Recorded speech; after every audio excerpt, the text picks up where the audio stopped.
Okie dokie. Hi everyone.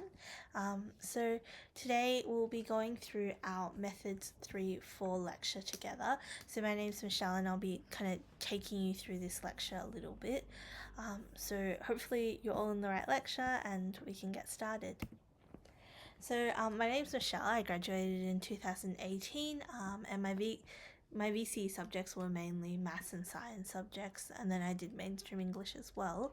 And I really enjoyed how all of those subjects kind of connected with each other and kind of helped each other as well, particularly the maths and science subjects. So currently I'm in my final year of medicine, and I think even though we don't do as much maths as we did earlier on in kind of first year and when we were at the university, and definitely not as much maths as when I was in VC, I think the skills of problem solving and kind of deductive reasoning are still really important here. So just a quick bit about HR Notes. We've been around since 2007 and we're just making sure students like you can thrive by offering these free types of resources. And it's HR Notes' mission to support students as much as possible. So please do check out the tons of free resources available here. We've also done completely free lectures since 2015, and we've been doing all these online lectures for a bit of a while now as well. Amazing. So these are some of the resources that HR Notes has to offer. So from things like lectures to videos to whatever multimodal type of learning that you like, there's heaps of resources and ways that you can get help, like through the forum discussion. So please do have a look and see if there's anything that tickles your fancy. In terms of other resources as well, we definitely have a lot of other resources like TutorSmart and Edu Unlimited, but these are kind of resources that you can kind of have a look more into if you just go to the HR Notes website and have an exploration if you think you need that little bit of extra help or need a couple more resources to help you along. But for now, let's get into the lecture. So I would like to extend a very special thanks to all of our university sponsors, particularly La Trobe University, because they're all trying to do it for your benefit and help you learn as much as possible. So do have a look into La Trobe and their early entry program and see if you are considering it or if anything is interesting there that interests you. Cool. Okay, so let's jump into the lecture then. So how the lecture today is going to be run is we'll be going through these 4 topics, so functions, exponentials and logs, circular functions and differentiation, and then scattered through, so we'll be going through the content and kind of the basis, the really important rules that you should learn or you should have on your bound notes, and we'll also have lots of questions kind of sprinkled throughout as well, which we can kind of explore together. And do feel free to ask a lot of questions during the time, and if you have any questions or any concerns or anything really at all, do make sure to ask lots and lots of questions, and it's better now that you ask a question than you be confused in the time of a SAC or around your exams. Okay, amazing. So let's get stuck into functions. So functions will probably be the most familiar topic to you overall, and that is because you've been doing it for so many years. So since you would have started in high school maths, you would have seen things like rules or linear relationships, and those by itself is a function. So let's just kind of chat a little bit about what's really the difference between a function and a relation. And you would have explored this quite thoroughly in Unit 1 too, but just to kind of note it down here, the difference between a function and a relation is that a function is a subtype of relation, and specifically it's a subtype where if we plug in an x value, we can only ever get one y value to come out of the function. And what we can conduct here, even though it's not really part of the study design anymore, but it's a good visual way to kind of check whether what we're doing, kind of aligns with what we're thinking of. What we can do is conduct something called the vertical line test. So if we have like a circle like this, and then we did a vertical line test, so the vertical line just goes through here, and you can kind of see that it touches at 2 points, which is not what we want, right? So compared to something which is a parabola, something like this, if we did a vertical line test, it would only touch at 1 point. So we're quite happy with that. So it's a good visual way to tell whether it's touching at more than 1 point. So a relationship includes all of these, so includes circles, includes really any weird and wonderful things, and it can have more than one x value going to, it can have one x value going to more than one y value, and it can also have vice versa. So you can have something like this, you can have something like this, and all of these would be kind of defined as functions. Defined as relations. All of these would be defined as relations, all three, but only this one would be defined as a function because it only touches once. And functions are essentially just machines, so we put something in and then we take something out, and that's how it kind of works. Cool. Awesome. So let's talk about what we're trying to put into the function first. So what we're putting into the function, by convention we use x quite a lot, but you'll see in application-y types of questions or questions where they give you the variables already, you might not be using just x, you might be using t or p or s, doesn't really matter.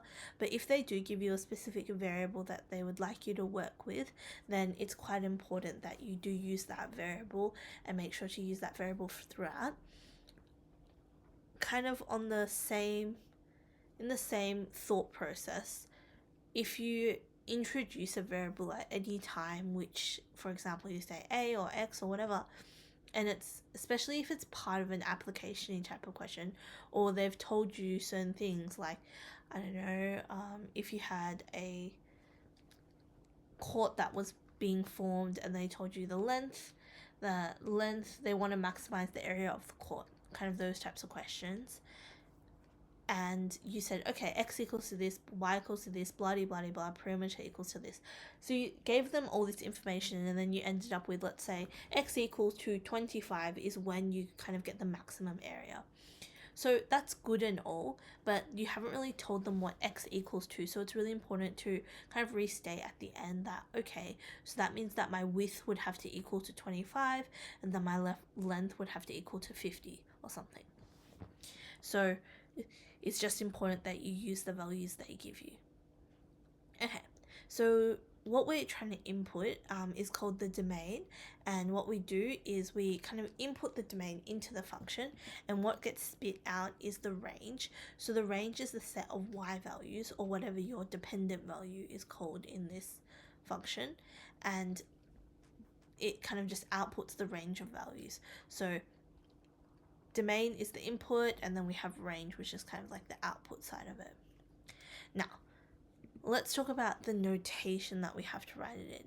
So the notation for functions are quite specific, and the important thing is that if somebody asks you to find a function, you kind of have to assume that when you're trying to find a function, you are going to be trying to find this whole thing. So you're going to be writing out this whole expression here. You're going to write out this whole expression here if you're trying to find a function.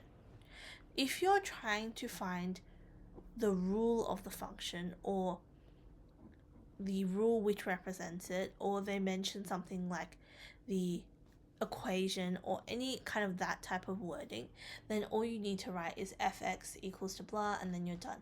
But if they ever mention that they want the function, what you actually have to do is do it in function notation. So include it really in real terms, like it's not that much extra information you have to actually find out. It's really just remembering the way it's supposed to be written. So it always starts with the function itself. So whatever the name of the function is. So F, G, H, they're really commonly used ones. You can really be any letter, just like, you don't have to necessarily use X. You could really use any letter in the world. So F is the most commonly used letter that you'll see for functions.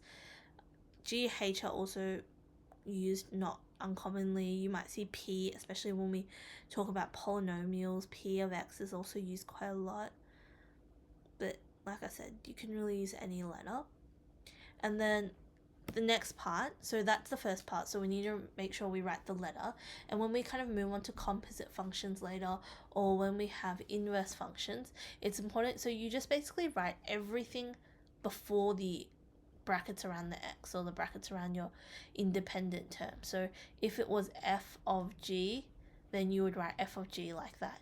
So you know how you can also have this type of notation as well, so you can write that, or you can kind of write, I would go with this type of notation to kind of write at the start here, just because this is hard to break down into this, but it's up to you. And if we had an inverse where it's f inverse of x, we'll just do f inverse here, dot dot. Cool. So next what we put in is the domain, so that's the input of the function, and what happens there is, like we were talking about before, it's the values which are inputted into the function, so that's where we pop our domain. So it's a is our domain. Okay, and then what we do after that is we get something called the codomain, and the codomain in methods is always going to be R, regardless of what function, how weird, how funky, how beautiful, it doesn't really matter. It will always be R here. So in fact, we can kind of get rid of the B and just pop an R there. And what that actually means is, so when we talk about the domain and the codomain, is that the range or the output of the function will always be a subset of the codomain. So this kind of like, I feel like the idea of this was supposed to represent the domain, and this was supposed to represent the range in like, you know, kind of, that's what the original idea was, I believe. But it probably didn't work out very well, so they just popped an R there for all methods stuff. So we can just pop an R there and just disregard, like, if it's good, it's useful to know that it's called the codomain and that it has vague connections to the range. But I would say if you know to always put an R there, you're pretty safe as well. Okay, cool. And then the last juicy part, which is always hardest to find, is going to be the rule itself. So the rule tells you about the machinery. So it's kind of like, how does so when we put flour into let's say, if we put flour into a machine that makes cake, versus if we put flour into a machine that makes dough for bread or something, how is that going to be different? So the machines are going to combine them in different ways. So if we kind of imagine the machine manipulating the products or whatever's inputted it into different ways, that's what's going to represent the rule part of the function. Okay, amazing. So that's kind of what we think of overall as the function notation itself. Alright, so let's chat a little bit about a question here. I'll pop this into the chat for you all to kind of consider and think about a little bit, because it's a good question to kind of get started on. So let's start by just trying to work it out together and kind of chatting about it a little bit. So what we're going to do first is we're going to just draw out the function. Let me just have a drink of water.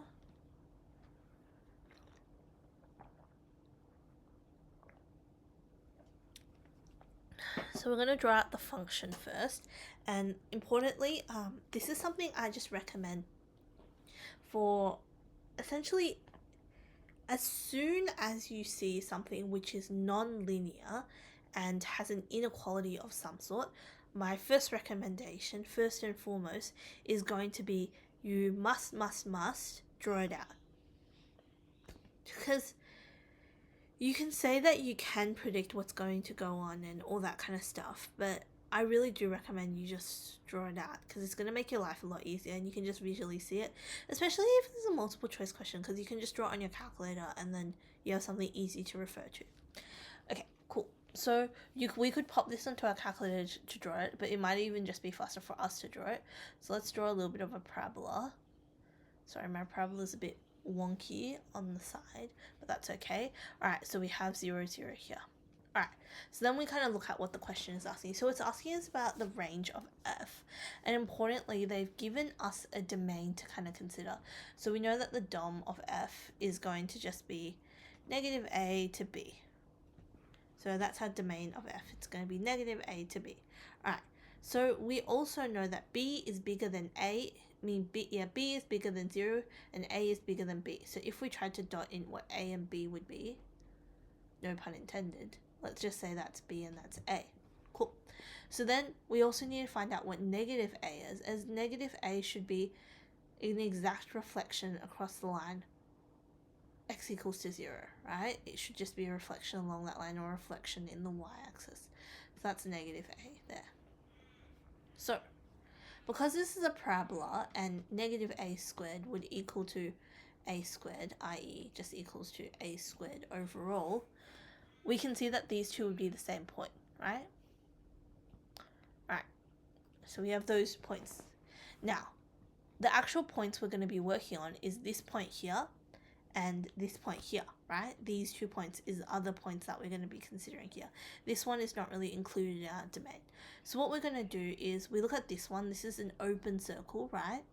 And this is a case of trying to look for the absolute maximums and absolute minimums, right? So we're looking at the lowest point and the highest points in the graph. So this is going to be the highest point because on this side it doesn't go higher than that. So it's going to be a squared is going to be our highest point. And because this was a rounded bracket, we're going to pop a rounded bracket here. Okay, so then we need to check for what's our lowest point. So we can check it's either going to be at special points like turning points, or it's going to be at a endpoint, right? So we look at our endpoint, it ends up here versus our turning point, which ends up here, and we can see that actually the turning point is lower, so we're going to go with the turning point, so that's 0, right? And this is a squared bracket because it's included as part of the graph. Cool. So we can kind of see that it's going to be option E here. So it is really useful to kind of graph it out. Okay, amazing. Let's move on. So let's just talk a little bit about our maximal domains. So we talked about domains before where that's the input of the function, and we had a restricted domain before, so that domain was unrestricted, right? Because x squared really can have any values inputted into it, but we've restricted it with some sort with putting in a domain, so that we've written that right there. So what a maximal domain is for certain functions, they aren't able to take certain values just because of that's how they work and how they're mathematically defined. So when the domain is not stated, you can always assume that the domain is the maximal domain. So like for the previous question, the domain was stated, so you just have to go with that domain rather than the maximal domain. So for polynomials, the maximal domain will be R, just like we saw for our parabola just then. We can really input any values in and they would still work. However, for some functions, you can't really use the same thing of R because there are certain values where if we tried to put that in, the function would be undefined, right? And it's just mathematical type definitions and you can kind of figure it out from there. Two of the main ones that will be coming up quite a lot is going to be the 1 over x and x squared. Oh, sorry, not x squared, square root of x. So let's think about both of them, but let's think about our 1 over x first. So our 1 over x, right? If we think of how this function kind of looks like, we know that this function kind of looks like this, right? And it has asymptotes along here. Oopsies, that's really wonky, but I don't know if it's right, whether should we redraw it or not. I'll redraw it, that's okay.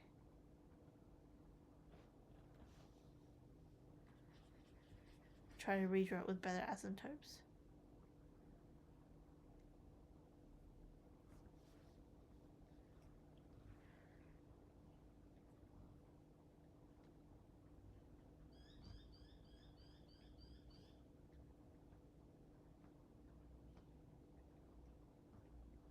Cool, awesome, alright. Oopsies. Oh my goodness. Drawing parabolas is always fun.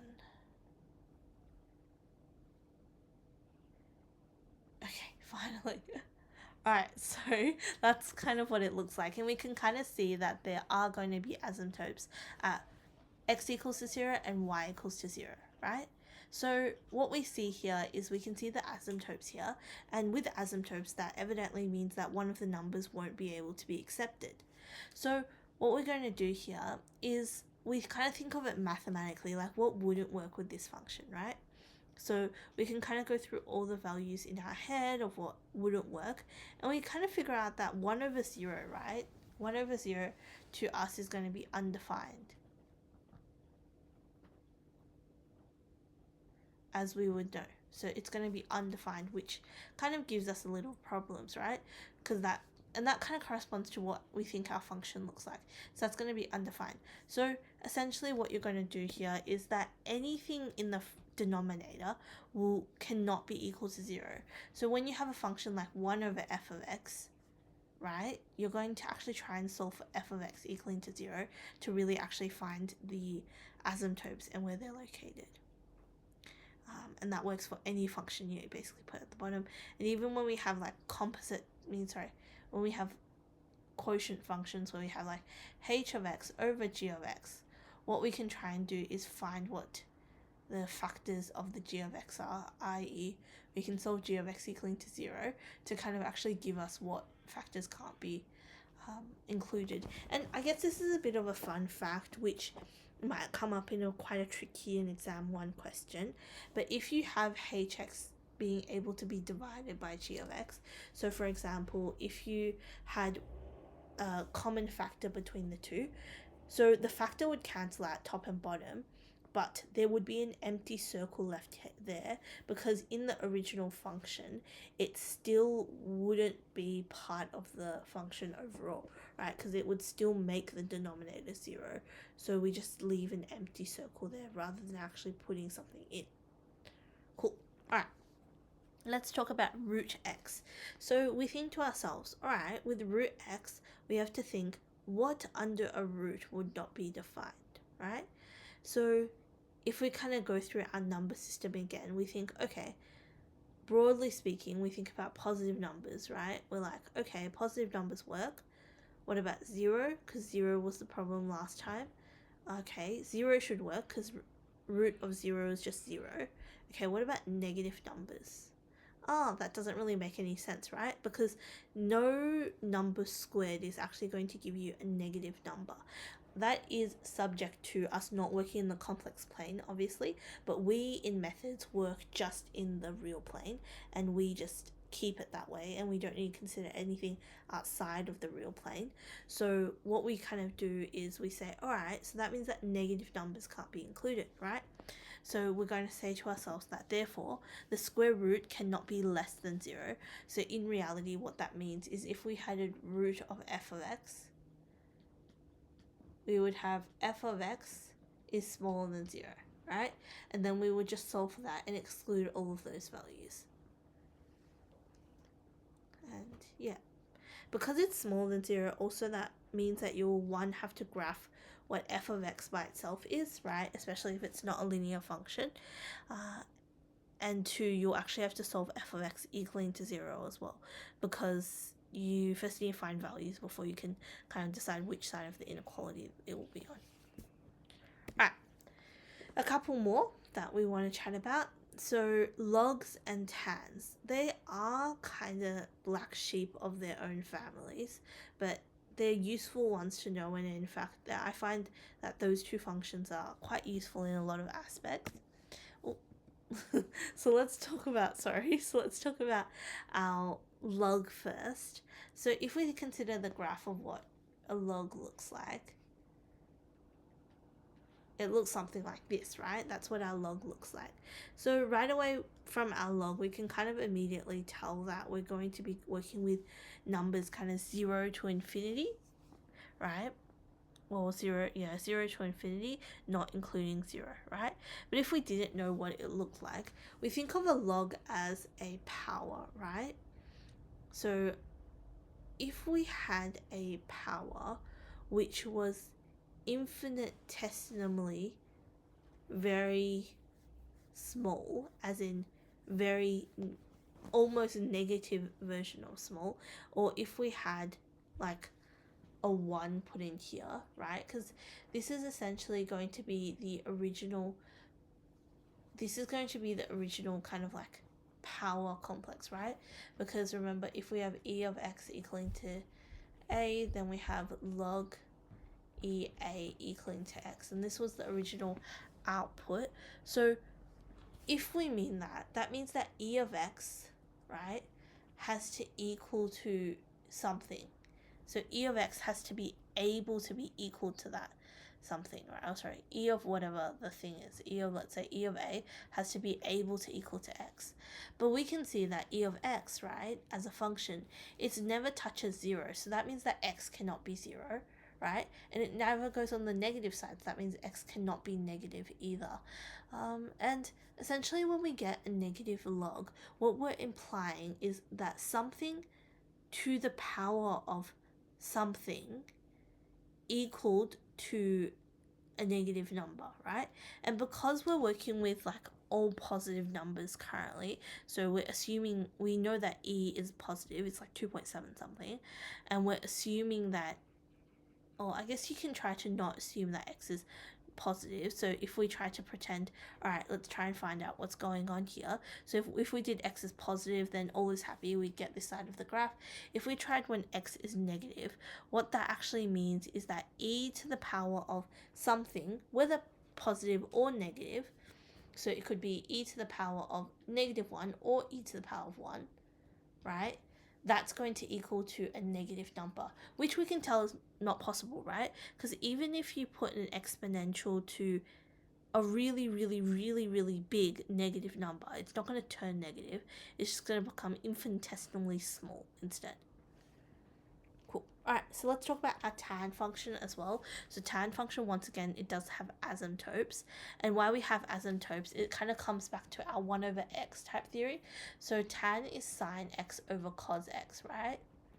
And if we kind of use our 1 over f of x, where we need to solve for f of x equaling to 0, what we're trying to solve for is cos x equaling to 0, right? And because it's going to repeat every period, we really only just need to find 1 and then add or subtract periods from it. So we know that cos x will equal to 0 at pi on 2, because kind of if we consider that unit circle, we can see it hits exactly 0 up there. Cool. Awesome. So for logs, the number inside the log must be greater than 0, and for tan, the function cannot be any n pi over 2. I guess that's also like with the pi n over 2, it's a kind of subjective thing where, not subjective, that's not the right word, kind of like, so if you had 2 pi, right? 2 pi over 2, that would equal to pi, and that gives cos a number. So in fact, instead of saying this, it should be more like 2n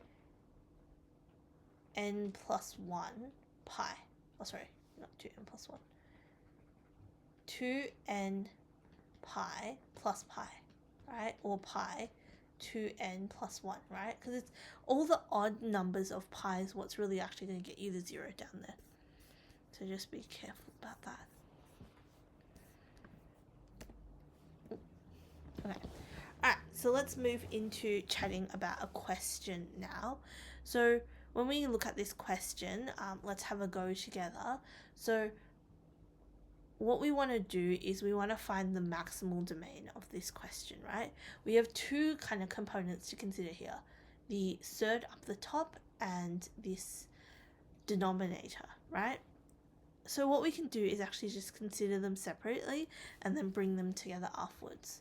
So what we know so far is from 1 over x, the bottom cannot equal to 0. And if we're talking about a square root, this part has to be bigger or equal to 0, right? So what that means is x minus 9 cannot be equal to 0. So x cannot be equal to 9. Cool. Alright, with this one, we're thinking, alright, so that's x minus 1 has to be greater or equal to 0, right? Greater or equal to 0.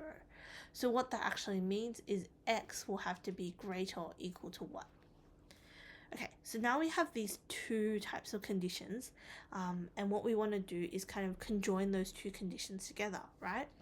So we have x is bigger or equal to 1 and x does not equal to 9. So what we can do here is, there's kind of two ways you can kind of write it. So you can either write 1 to infinity excluding 9, or you can write it something like 1 to 9 union with 9 to infinity. Okay? I think this one's a little bit more difficult to write in kind of set notation or inequality notation, just because the not equaling to 9 is a bit hard to express without using these symbols in between. But it is up to you what you want to do. Rightio. Let's move on. Okie dokie. Alright, so what we can see here is, now let's talk about sums of functions and how really that will affect the domain and range of them. So a sum of functions, what it really is just literally just two functions being added together. So when we consider something like x squared plus x, that is already a sum of functions because it's a parabola plus a linear graph. So we actually already know a little bit about sums of functions. Now, where it gets a bit more funky in methods is that sometimes it's not as simple as just not plain polynomial stuff. And you can have like trig and exponentials being mixed together, or trig and exponentials being mixed with polynomials, etc., etc. So what a sum of function is essentially when you've gotten two things conjoined together. It's just like best friends who are a bit inseparable. If one is not defined, the other one is not defined. Just like if one friend is not there, it's unlikely that the other friend, who is very, very close to them and will also not come to wherever the other friend is not, right? So it's kind of works in the same way. They're just like mutually bonded together about whether it's defined or not. So only if both of them are defined will you actually have an overall defined function. Rightio. So we can kind of, by doing that, we can kind of consider the graph we're looking at. So if we look at this number line, and don't underestimate the power of number lines. Number lines are actually really helpful in methods, and it kind of helps you look into like what kind of helps you picture what's going on and what you need to exclude or exclude. Alright, so we can kind of pretend to draw out the domains of a pretend f and a pretend g, because we don't really have functions here. And what we kind of get is that it only has that little section of overlap in the middle. And that little section of overlap is going to be where we get our dom of h from, because it only exists when both of them exist. So before here or after here, it's not actually going to exist anymore. So it's essentially the intersection of the two domains that really gives you the overall domain. Alright, so let's have a further look into our sums of functions. Essentially why it has to work for both functions is because we're going to input it into both functions like this. So if we had, let's say, 1 over x minus 2 and root of 4 minus x, right? What we're going to have here is when 2 gets subbed in, the first one's going to be undefined, but the bottom one is just going to be 2, right? Root 2. So what that actually means to us is that this one does not work and this one does work. So we kind of reach this pattern here. This one is not defined, so they run from the party, but this one's still here. So because this one's run from the party, it's kind of like an electrical circuit. Now you have a missing part of the circuit because that one's run array. So now you'll no longer be able to generate an appropriate output.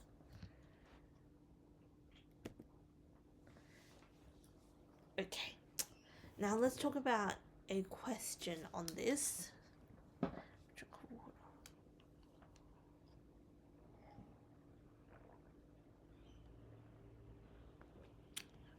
Alright, let's talk about questions. So, we have f of x and g of x. And then we are trying to find the maximal domain of the sum of the two functions. So what we need to find out first is what are the domains of each and how do they work together. So the domain of the first one we can kind of see is negative infinity to 2. Rightio. Okay, so the next domain for g of x, we have negative 2 to infinity, not excluding both. Right? Okay, so then what we're going to get here is that we want something. We can draw a little bit of a number line to kind of consider what we're doing. And we want something from 2 backwards, or we want something from negative 2 onwards.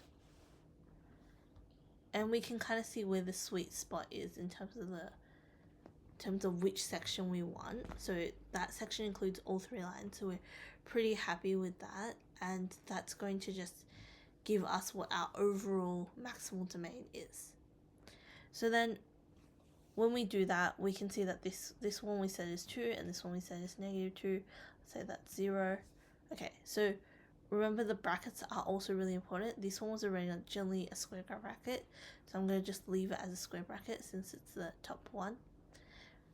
And then when we look at the other side of it, this one was a round bracket originally, and now it's the smallest part of the function, so we're going to put a round bracket around that.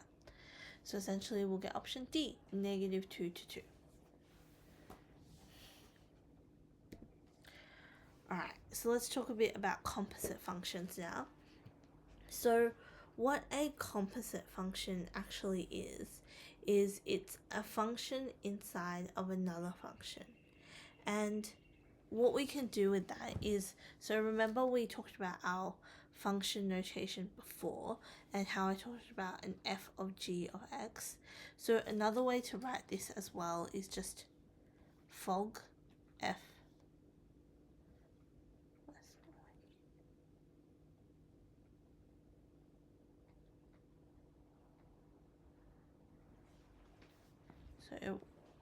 So what we have here is this, and we can also write it as fog as well. Gosh, why the pen like that? Yeah, so we can also write it as fog as well. This is really, really thin. Why can't it be thicker? That's right.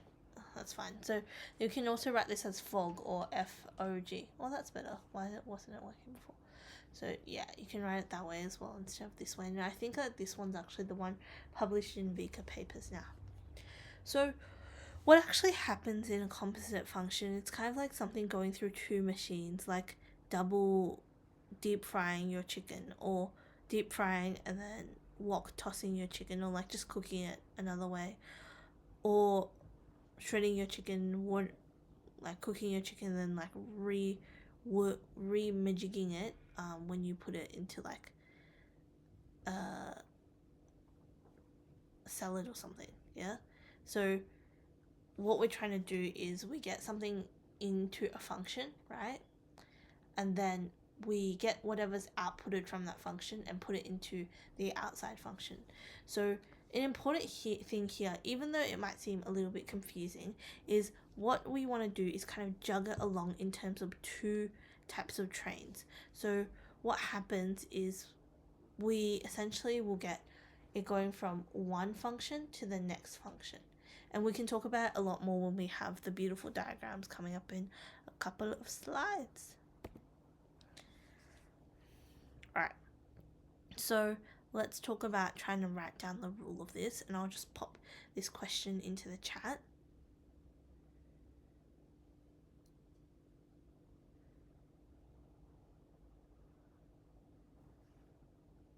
Okay, alright, let's have a go together. So write down the rule of f of g of x. So actually before we can even write down the rule, when they ask you to find whatever, do whatever, the really most important thing is actually to figure out whether these composite functions even exist or not. So whether these composite functions exist or not, is really important to find out first, because sometimes they'll throw in a bit of a trick question and have it actually not exist, which is really problematic. But it's a bit of a trick, especially for like SACs as well. It's a really big trick that they tend to do, because they're trying to trick you into trying to remember that for the actual question. Oh, sorry. Just make sure the screen looks okay. Alright, looks good. Cool. So what we're going to do here is we're going to have, so we'll talk about we can just kind of briefly talk about it in terms of making sure one function can be subbed into the next function, and then we'll talk about it again in the next couple slides, but let's kind of run through it on how we would do it together. So essentially what we want to do is, in order to test whether f of g of x is possible, what we're trying to say is the outputs of g of x possible to be substituted into the inputs of f. Now, why this for this function is very unproblematic is because the domain of this is R. So as soon as you see that the domain of the outside function is R, and because we're working in methods, not spec, there's not really anything bigger than R that really can be subbed in. So we probably don't need to investigate further than that, because we already know that the domain of the outside function is R. So we don't really need to consider it further. But if it wasn't, we would have to look into what the outputs or what the range of g of x is, and then see if it fits it. Okay, cool. So in order to actually write down what the thing is, it's actually quite intuitive what you try and do. So you have f of g of x, and what you're going to do is literally just sub in the expression into there. So you're going to have of 2x plus 1 squared plus 1. So essentially your g of x is replacing all positions that you have x in. So we have 2x plus 1 all squared instead of just x all squared.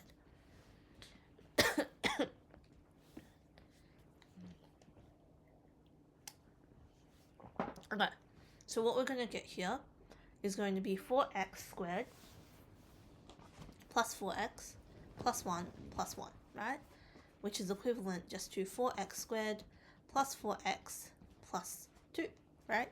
So you just simplify it right down, and that's what really you're going to get. Cool.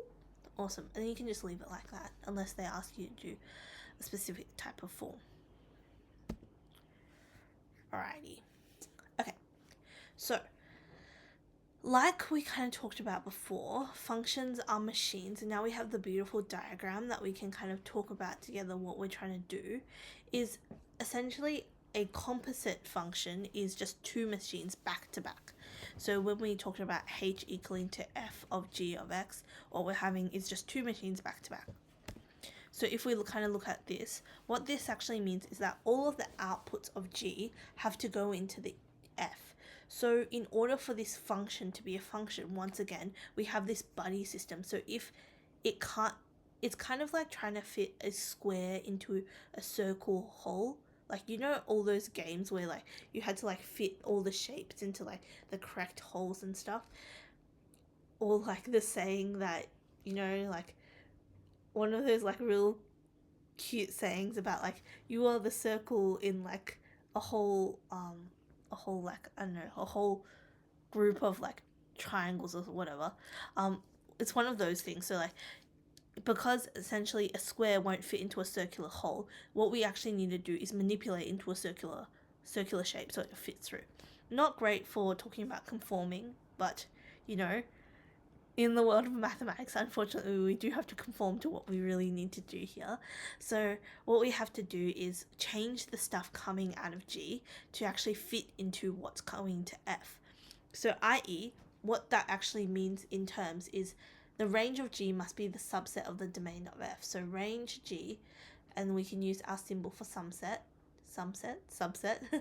the domain of F. Alright, I like to also kind of just draw to really figure out what's going on here.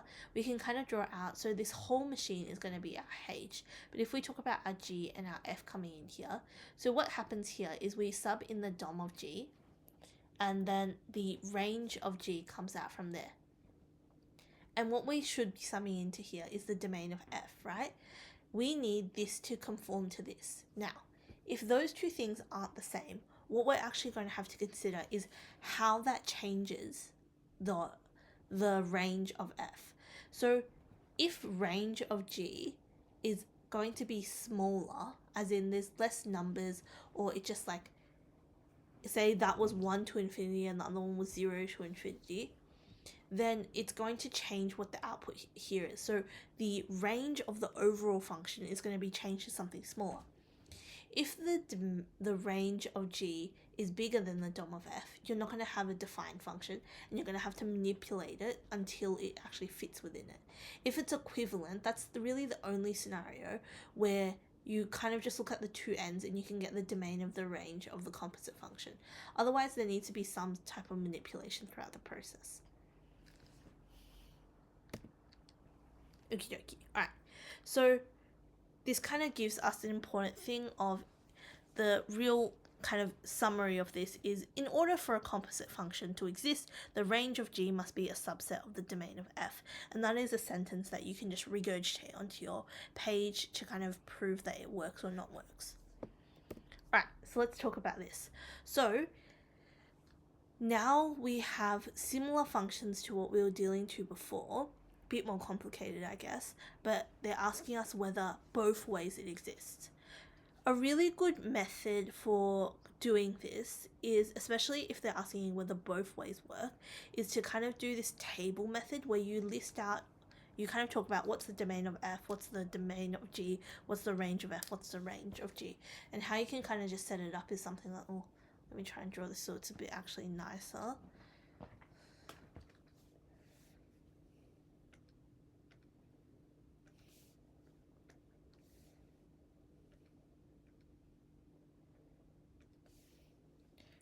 Set it up so it's a bit nicer. Okay, so we can dom range g f, right? So they've kindly given us the domains already, so we're pretty happy about that. So the domain of f is r as given here, and the domain of g is 0 to infinity as given there. Okay, cool. So let's talk about the range. So in order to find out the range of basically any function, or most functions anyway, the easiest thing to do is just graph out and see what it looks like. So in terms of what this one looks like, this one is going to be looking like this. So it's going to start from -1 and then kind of go up into infinity and beyond. So what we can say about that is it's going to start at -1, right? And go all the way up to infinity. In terms of g, now let's look at g. So g is going to be a square root function, so it's just going to go that way. So you can see that it's just 0 to infinity. Alright, so let's talk about f of g of x first. So in order for this to exist, the range of g, so the range of the inside, has to be a subset of dom of f. So let's talk about it. So the range of g was for us 0 to infinity, and that in fact is a subset of r. So therefore, f of g of x exists. Right. Okay, let's now talk about g of f of x. So in order for this to exist, the range of f has to be a subset of the dom of g. Cool. So what that actually means is we're going to look for the range of f. That's -1 to infinity, right? And the other one is 0 to infinity. And we can see that this is actually one step further than this one, so it's not a subset. There's actually a symbol for that, so let me draw the proper. So it's not going to be a subset, which we can kind of represent like this, right? So essentially it's not a subset of it. Often, so there you can say therefore g of f of x is not defined. Often a follow-up question, which is not asked here, but a really common follow-up question is kind of just asking, like, kind of make this, so how can we make g of f of x exist so it is defined? So it'll be, say something like restrict f of x so that g of f of x is defined, okay? So what that actually means is now we have to say range of f now has to equal to 0 to infinity instead, right? Because it has to be restricted back. So then what we actually look at here is we go back to this and we say to ourselves, okay, what that actually means is now f of x has to just be bigger or equal to 0. So we can look here, and that's our 0 point, right? That's our line there. And the numbers here would just be 1 and negative 1. Because if we just made this equal to 0, it'd just be x squared equals to 1, so the x equals to plus or minus 1. So therefore, we can kind of see from here, if we need it to be bigger than 1, what that actually means is that it can be from anywhere from negative infinity to negative 1 inclusive, because 0 is included, and then union with 1 to infinity. So essentially, the only numbers you can't really take is between negative 1 to 1. Ooh. And then you can just put that in, and then you can also work out, so in this one, the actual overall range, so the range of g of f of x is just going to be the range of whatever g of x is, so that's 0 to infinity, so we can just pop that in. Cool. Alright, so like we were chatting about before, if there is changes to, so if like this one, the range of f does not exactly equal to the domain of g, and then once we manipulate it, it's not exact, like for this one, it's unchanged, right? Because that is equivalent to that exactly. But if it was changed, we need to recalculate the new rule and the new domain. So what we do is we put in the domain, put in the new rule, and then kind of calculate and just graph it again. So what that actually means is that we'll also need to work out what the domain of f of g of x will become after it passes through both of them. So we kind of, once we do that, we kind of flip it backwards and see what domain changes had to do. So for this one, the new domain of g of f of x would just be negative infinity to negative 1 union with 1 to infinity. And then the range for this one would have just been 0 to infinity. So just like this, what we can do is we essentially have domain g, domain of range of g, and then we can sub it with, what we're trying to do is we're subbing it into the domain of f, the range of f, right? Because that's what is kind of working out in terms of the function. So we just really need to be careful about what's going on here. Cool. And this next question kind of represents it quite well in terms of what we're actually trying to do. So we have these graphs of two linear functions, f and g, and we want to find the range of f of g of x. So what we're trying to do, if we kind of think back to our diagram, right? First, what we're going to do is try to sub in the domain of g, right? So we sub in the domain of g, that's negative 1 to 1. That outputs a range of g, which is going to be, so the domain of g was negative 1 to 1. The range of g is going to be 2 to 4. 2 to 4. Now, we have to check whether that works with the dom of f. So the dom of f is from 1 to 5. So therefore, you get the range of g is a subset of the domain of f. So that means that the function exists at least. But we note that it's actually smaller. So it's only from here to here. So that's the new thing you're going to sub into f now. So we're going to sub in 2 to 4 into whatever f to f is to get whatever that is. So we picked 0.2, pick 0.4, and for a linear function, for a non-linear function, it might be a little bit more complicated. For a linear function, you can just really pick the endpoints. For a non-linear, you just have to look whether there's any stationary points or any special points in between. But, oh, sorry about that. Go away. Alright, so what we're going to do is we can see that's going to be from 2, and that's to 0. So that means that when we output that, we get 0 to 2. And that's going to be our new range. So it's going to be 0 to 2. And it does make sense, because essentially what we're actually saying here is we can see, okay, this is a rise of 1 unit. So this goes from, if we talk about like a rise over a run, so that's 4 minus 2 over 1 minus negative 1, right? So that's 2 over 2, which equals to 1, and our y-intercept is that. So essentially this is y, x plus 3. And this function here, once again, we have from 5 to 1, so 5 minus 1 over, oh sorry, that's the domain part of it.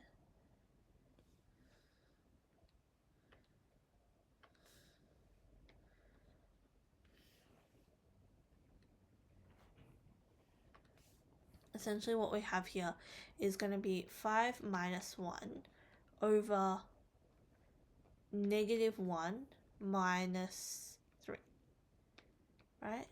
Negative 1 minus 3, yeah. So negative 1 minus 3 is negative 4, 5 minus 1, so you're going to get negative 1 here, and then y equals to negative x, and then if we kind of try to pretend to extend this line, we would have an intercept of 4, right? Plus 4. So what we can see here is if we look at these two graphs and then pretended to kind of put them two together, what we would get here is that this would be equivalent to saying, so this is our f of x, that's our g of x. So we'll have x plus 3, negative x plus 3 plus 4.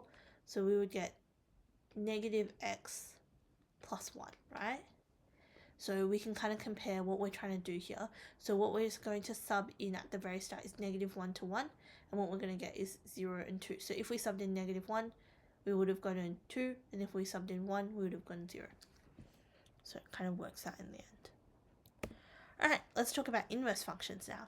So inverse functions, there's a lot to, the unit of functions is really big in methods, so there's a lot of weird and wonderful functions that we need to talk through.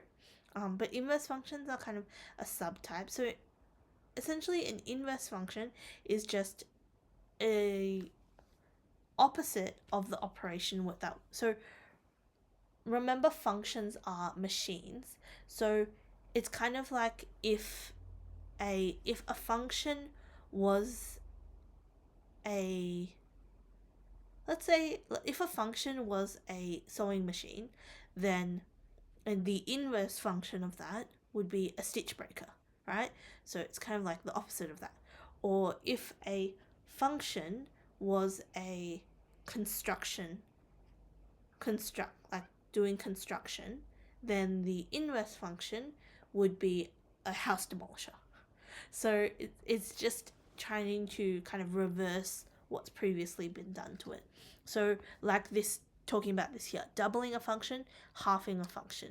So those two are inverse functions of each other. Okay, so how we actually do inverse functions and actually make it into an inverse function is we take a function that takes x values and now turn them into y values, and then we can take those y values and then turn them back into the exact same x values. So what this means is that we're actually inputting y values into the inverse function, and the outputs will be the original x values. So you can kind of see that here. So the x values get inputted, and then if we inputted the same y values into the inverse function, we should get the same x values.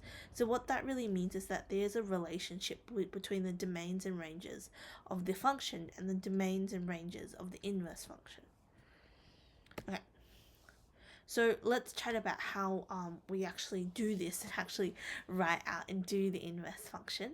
So when we're considering something like this, where f of x equals to negative 4x plus 7, and they want us to find the inverse rule, so note they said rule rather than they want to find the inverse function, because if they want the inverse function, we need to include the domain in it as well. But we can kind of chat about, so in terms of the domain and ranges, they just flip, because remember what you're actually doing is you're flipping the values, so it kind of would make sense that you're flipping the sets of values each of that the independent and the dependent value can take, because you're kind of flipping the positions of those two values as well. Awesome. All right, so most importantly, okay, this is the point I want you to remember from inverse functions. If you remember something from inverse functions, just remember this point for me. You must write that you must I cannot emphasize this enough, that you must write that you need to say, for inverse, swap x and y. Okay, so that is the golden sentence in inverse functions. And in addition to that, you have to let y equal to f of x, okay? Because nobody knows what y is. This is f of x. Okay, so those are the two things you must write at the start. It's often given a mark in methods papers, and if you don't write it, VCA will be very unhappy with you because they'll say that you've pulled your x and swapping your x and y out of really nowhere. So that's exactly what we're going to do here. So we're going to say y equals negative 4x plus 7, and then we're going to have x equaling to negative 4y plus 7. Amazing. So now, because we want to solve our function, what we're going to do is rearrange for this. So we'll get x minus 7 equals to negative 4y, and y will equal to negative 1/4 x minus 7. Cool. So then we're not done yet because they wanted us to write the rule of this, right? And we've just written a random y thing. So then we write f inverse x is equivalent to negative 1/4 x minus 7. Cool. Amazing. Another thing I just wanted to kind of talk about briefly, just before we jump into the next section, is if you're doing questions, so this type of question often also does come up a little bit. So there's kind of graphical questions, especially multiple choice types of questions, which are, say, like they give you a picture and they don't tell you what function it is, but then they tell you to find which picture represents the inverse. The most important thing is literally, like, if they give you a graph, just literally draw a line on the paper, and then reflect it within the quadrants, and just reflect it across that line. So, for example, if we see something like this, we're going to think it looks like this. If it's like bump, bump, bump, bump, it's going to be bump, bump, bump, bump, right? Etc. Like, you can kind of work it out from there, but just remember that you need it to be flipped, and it's kind of just like if you're flipping across this line as well. So you just kind of consider this a mirror which they're flipping over. And I feel like that makes life a lot more easier, and it does make life, like, it does make your maths a bit, like, it's helpful, and it does make your life a little bit easier in terms of trying to do these types of questions. Cool. Alright, we'll move on to talking about exponentials and logs. So exponentials and logs, coincidentally, they are inverse functions of each other because one kind of reverses what the other one does. So essentially what we're doing is there's kind of two ways to write exponentials and logs. So exponentials by themselves, remember there's like a whole heap of exponential laws. It generally looks like a kind of exponential growth. So it looks like a function like this, and you can kind of manipulate it however you want. And it's growth, and there's an asymptote. So the key features of an exponential is it has an asymptote, it has growth, it can be flipped. So it's a increasing function in its base form, and then we can kind of flip it and change it depending on what we want. So in all, that's kind of the type of thing it looks like. And remember, there is that asymptote right there. So for logs, it's the inverse function of what an exponential is. And what we actually do is, so if this was the exponential function, what we do is this is now the result, this is the base, and this is the power. So the bases are kept the same, but essentially the only thing that changes positions is the power and the kind of the result. So how I like to think of a log is logs are actually powers. So logs are powers, and like if we put that log up there, it would cancel out with that because we had log 2 to that, and then we would kind of cancel out and we just get 8 overall.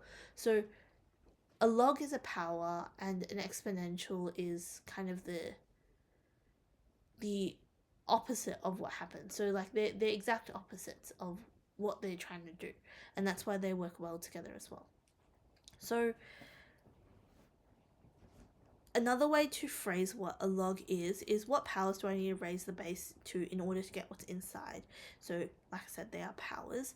Log base e's are very helpful, and they can be written as natural log, like ln, which is basically natural log because it's called the natural number. So and then you have also log ex as well, which is just the conventional form of writing it. Okay, so let's talk about how to simplify these logarithmic expressions. So there is a lot of logarithmic expressions that can be simplified and can be chatted about. So we'll kind of go through the log laws on the next slide. But maybe let's just give it a try together on how we simplify these. So the first thing that we're going to be looking at here is when we're trying to simplify a log, the easiest thing to do is look at the base and manipulate it as much as possible to get it as close to the base as possible.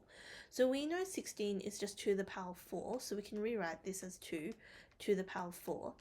And then the log law, which is relevant here, is that a log ab, oh sorry, let's not use two a's, a log bc is going to be equivalent to log bc to the power of a. So what we do is we kind of bring the power out to the front. So if we look here, what we can do is therefore have 4 log 2 and log 2 of 2. So what power do I need to raise 2 to get to 2 is just 1. So we essentially just get 4 here, right?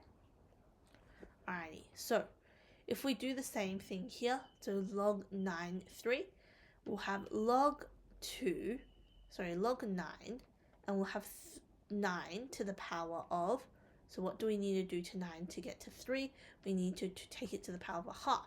So that's going to be equivalent to a half log 9, which is equivalent just to 1/2. Now this one is straightforward enough. What power do we need to raise 10 to get to 10? That's just going to be 1.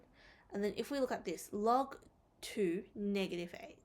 Now, we think to ourselves, okay, how does that work? Because what power do I need to raise 2 to get to negative 8?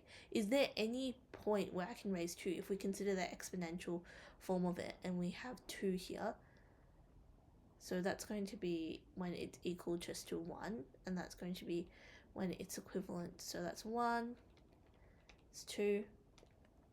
So what point do we actually need? Like, we can see that it's never going to get to negative 8, right? Because it never gets to a negative number. So the last one is not possible for us. So it's really important that we remember that negative numbers cannot be included unless it's negative x and then you flip where the graph sits.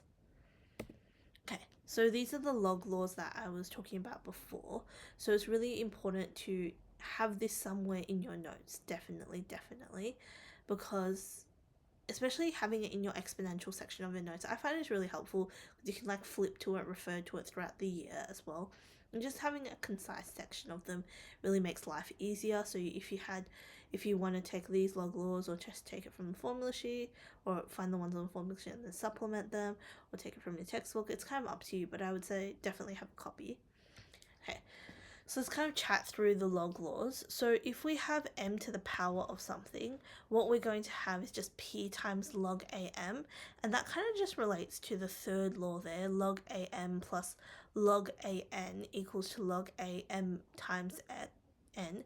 So if we imagine m times m times m times n to the power of p, so if we imagine kind of log am times m times m, and there was p times of m in there, so like p times of m being squared, i.e. m to the power of p, then what we would have here is, if we try to separate that, it would be log am plus log am plus log am plus log am, and then onwards from there until we kind of reached p of that, so we can just times it out, and that's how that kind of law was derived in the first place. So what happens here is how this actually works is when we minus powers from each other, so when we have e to the power of 3, e to the power of 3 minus 2, or e to the power of 3x minus 2, what that actually means is just e to the power of 3x times e to the power of negative 2, right? Or otherwise known as e to the power of 3x over e to the power of 2. So that's exactly how it works here. So when we minus powers, what we do is we're dividing the products of them. If we're timesing powers, what we're doing, if we're plusing powers, what we're doing is timesing the products of them. So timesing the outputs of them. And this rule is derived from, I guess you can say it's derived from this rule or from this rule, because either way it's the same. So 1 over m would just, you can either write that as log a1 minus log am, or you can write it as log m to the power of negative 1, and it's going to give you the same thing. So if we follow along with this rule, so log am, m to the power of negative 1, pop the negative out the front, or we can follow this rule as well, so that's log a1 minus log am. Log a1 is just 0, so it's just going to equal to negative log am, and log a1 is 0. So just like e to the power of 0 is 1, log e1 is 0. And if we look at the graph, that's also what we kind of figure from there. So that's the position. Cool. Alright. Another important rule that's often used quite a lot is the change of base rule. So the change of base rule is essentially, like the name suggests, a rule that's useful for changing base. I haven't seen it used that much like in isolation, because normally log questions, especially in exam 2, they're like in combination with differentiation and stuff. But I can say that it will definitely be helpful in terms of differentiation and integration, just because you actually can't differentiate a non-natural log. So you can't differentiate 2 to the power of x just by itself. You actually need to convert its base to e of x before you can do it. So kind of keep that in mind a little bit. Cool. So there's kind of two, this is the main change of base law. So how I like to think of it is the a goes at the bottom, the x goes at the top, and then you just put whatever base you want here. So it's kind of like ax, so ax over a, right? And then if we just wanted to flip which one was over which, right, all we have to do is just kind of just change it to 1 over that. Alright.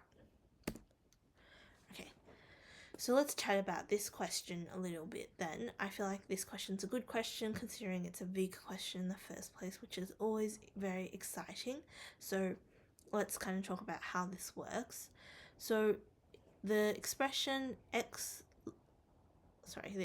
log xy plus log yz, where x, y, and z are all real numbers greater than 1, is equal to, and then we need to kind of consider what we're choosing from there.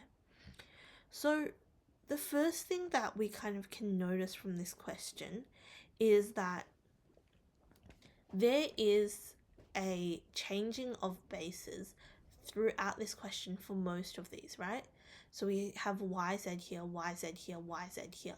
Okay, so the only two which don't have the change of the base is these x and y, x and y. So first what we can do is kind of rule out or rule in those ones first to kind of consider whether those ones are correct or not. So log xy plus log yz, is that equivalent to 1 over log xy plus 1 over log yz? And if we have a bit of a think, we realize no, it's not equivalent, because if we're like, we can kind of get tricked. So this is kind of just bringing up the thing of log y 1 over z is not equivalent to log y z all over, so 1 all over that. So just keep that in mind when you're, just be careful about that. But essentially it's not equivalent because we're flipping the 2, but we don't really know what's equivalent to on the other side. And even if it was equivalent, the plus would need to be at the bottom down here. So no, it's not equivalent. And in the same manner, this one wouldn't be equivalent either, because we're just adding negatives out the front. It's the exact same thing here. Okay. Now we need to consider the changing of bases, right? Because we've changed our bases for all of these. So what we're going to do here is now try and change the base.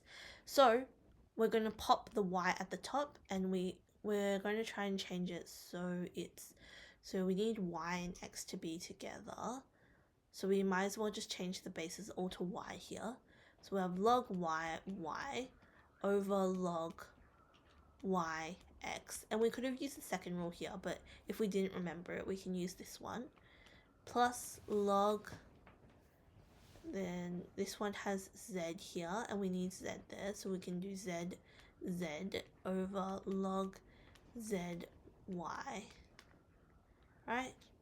So log z over log zy. So that's just going to give us 1 over log yx plus 1 over log zy. Cool. So we kind of already know that this one is the correct option, but we can always check. So once again, it's just negating the whole process. So even though this is true, this may not be true, right? Because even if this is true, that's timesing everything by -1. And if we times everything by -1, it might not necessarily be true anymore because we've times by -1, so therefore we've changed the result slightly. And this one, once again, just like how we couldn't flip this one into this one, we also can't flip this into this. So kind of rule those out. Okay, amazing. All right. So in terms of graphing a logarithm, the base form is just essentially like this. So you have an asymptote at x equals 0, and then you have 1 equaling to here. This is the transformed one. So you can have any base, but the most important thing is that you recognize where the asymptote is, and you recognize on which side of the asymptote it is. So there can be a negative there, or can be a negative there, right? And if we kind of consider what happens, if we have this being negative, right? So we have a reflection in the x-axis. What happens instead is, so if we originally had this, we'll now have a graph that looks like that instead. So that's what's going to happen eventually, and that's what it's kind of going to look like there. Alright, so then what if we tried to reflect it here? So what if we had a negative in front of here? Now, instead of looking like this, our graph is now going to look like this, because now all the negative inputs are going to be the inputs which are used, and only the negative inputs can be used, right? Because if we have a negative and a negative, that makes a positive, so that's the only inputs that can be used there. So this is if we had a negative x, and this is if we had a negative a. The d doesn't really make that much of a difference overall, really, but I guess if you have a d, you no longer have that like, it just kind of means that you have to find where the x-intercept is a bit more. It just makes finding the x-intercept like a little bit more complicated. Cool. So let's talk about these 2 points. So why does this asymptote exist in the first place? So why this asymptote exists is essentially when we go from the number 1 and closer to 0. So let's just talk about this graph here of just 1 of a log 2x, right? Let's just talk about that one there. So if we just kind of consider the one of log 2x, what we're actually going to do here is we're going to say that that's going to be like the asymptote is at x equals 0 because there's no horizontal translation. And essentially when we get closer and closer, so when we come from 1 and get closer and closer to 0, right? So let's say we have log 2 a half and log 2 1/4, right? So if we compare those two, this is going to be -1 versus this is going to be -2. Let's kind of put that to extreme, and now let's go log 2 1 over 1204, which is actually -10, right? So what we're doing is we can see as we're getting more fractional, we are actually getting more and more negative. And eventually, we will reach a fraction which is so small that we will approach this asymptote, right? but there is never going to be a level where this stops. So therefore we have an asymptote rather than it crossing a point. Because if we tried for log 2, 0, right, what that would mean is 2 the power of something is going to be 0. And we can say that's going to be negative infinity, right? Because 2 to the power of negative infinity will mean 2 to the power of infinity, which means that this will eventually reach such a big number that the top part doesn't matter. So that's why the asymptote exists. And we can also relate it to the E of x, because we had a horizontal asymptote here, and that's why we have a vertical asymptote there. Okie dokie. Right. Circular functions. Let's talk a little bit about them. So circular functions are also one of those things that people find really annoying, and fair enough, they are quite complicated, especially when you're graphing or solving for them. So when we think about circular functions, what we think about is the unit circle. So that beautiful circle which is 1, -1, 1, -1. In a unit circle, the easiest way to think about it is the y-coordinate is the sine and the x-coordinate is the cos. And then the tan is the gradient, so y over x.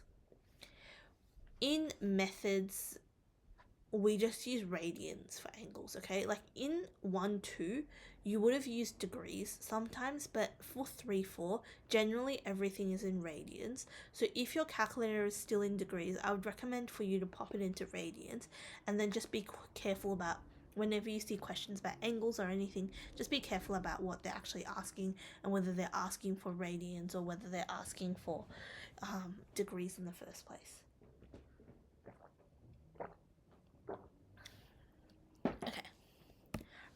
So the next thing you need to know is how to remember your exact values. There's 3 different ways. This is the table way.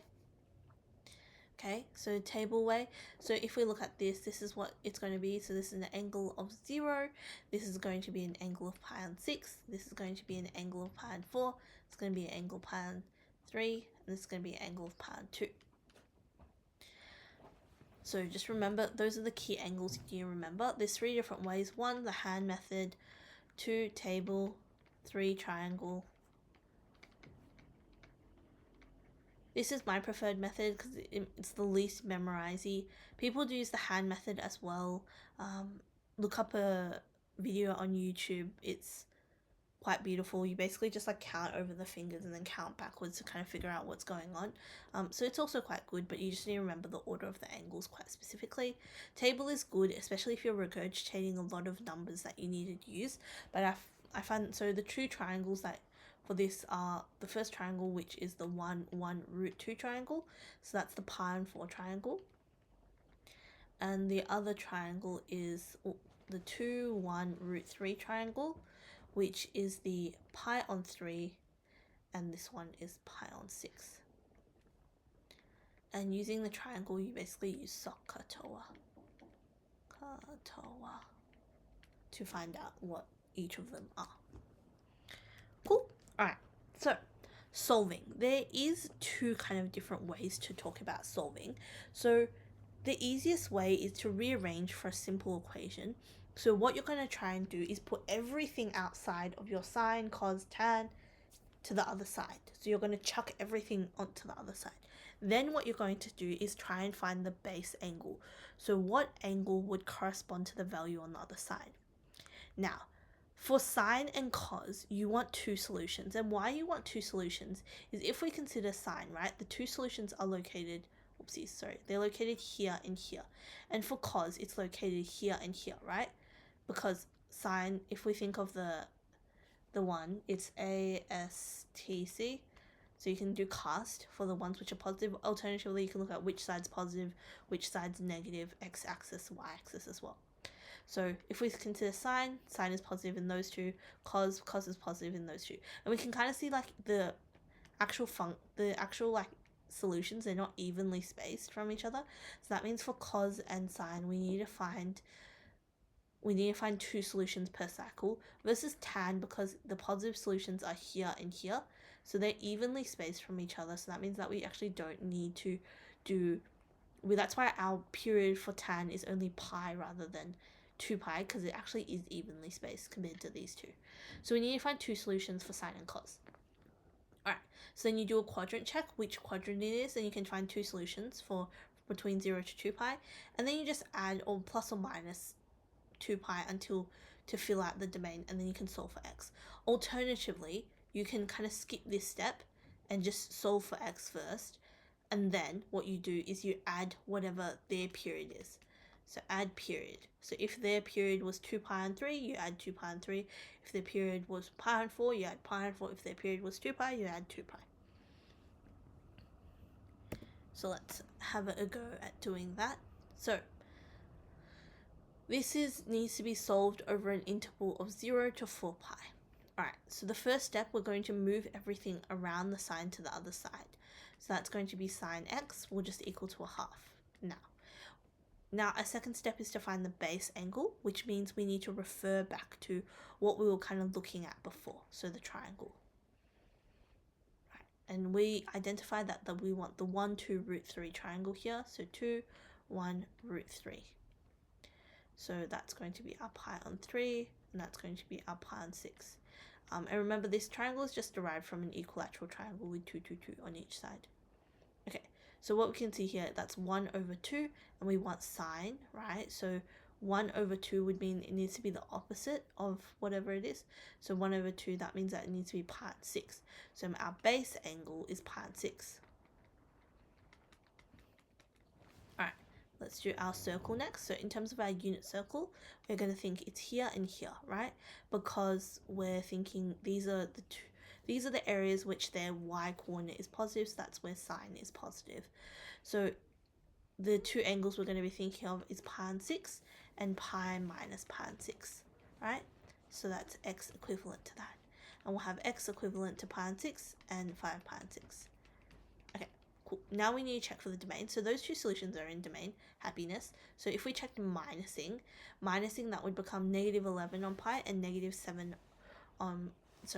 11 over 6 pi, and that would become negative 7 over 6 pi. So that's outside the domain, so we don't want to go backwards. Now we can check with forwards. So if we go, that's pi and 6, that's 5 pi and 6. Now if we go forwards, that's plusing 12 pi and 6. So we're going to have 13 pi on 6, and the other one is going to be 17 pi on 6. And we can check those, so that would be 24 pi and 6. And that's going to be within domain. Alright, if we tried to add 2 more pi, immediately we can tell that if we added that would be 25 pi and 6. So it's already outside domain. So these are our final solutions. Okay, so those are kind of you might get a question or two of those in exam 1 or one of your stacks. Importantly, you also might get questions like this where you kind of have compound functions which you need to solve together. And people get really freaked out about these, and kind of fairly so. So what we want to actually do is you want to think back to your polynomial knowledge. Pretend that all of those causes are just a's and you're just factorizing as much as possible, okay? So what you want to do is group like terms, factorize as much as possible, and then treat the causes like x's, and then solve for cos afterwards.